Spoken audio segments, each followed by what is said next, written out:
好啦，咁我而家會做一個驗色測試嘅實驗啦。咁就先着咗個本身燈啦，確保咧嗰個本身燈咧係冇擰得到啦嗰條芯。咁另外咧個氣孔閂咗啦，跟住咧就開個氣掣啦。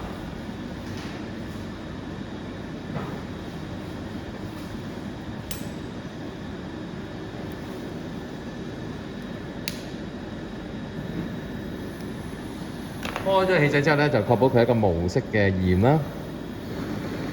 然之後咧就用一個拍絲啦，擺喺一個氫氯酸度咧先洗佢先。洗完之後咧就燒一燒佢啦。咁啊確保咧佢冇其他顏色嘅。咁而家仲有啲綠綠地色啦，咁啊再洗佢啦，再擺啦。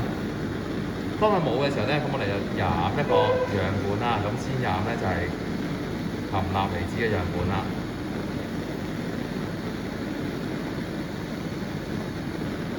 咁然之後咧，再擺喺個無色驗燈度睇啦，咁就係金黃色啦。再攞另一個白金線啦，又洗佢啦。咁啊，再擺一個含鉀離子嘅樣本啦。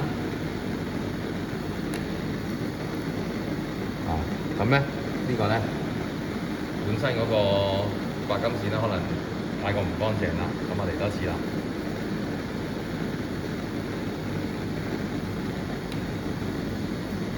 咁啊，淡紫色啦。再做下一個樣本咧，一樣啦，揾啲酸洗佢啦。然之後咧，我哋就會做鈣嘅樣本啦。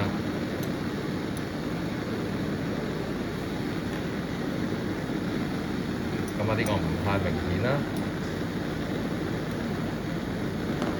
我試多次，少少紅啦，磚紅色啦。最後一個咧，就係做埋個銅嘅樣本啦。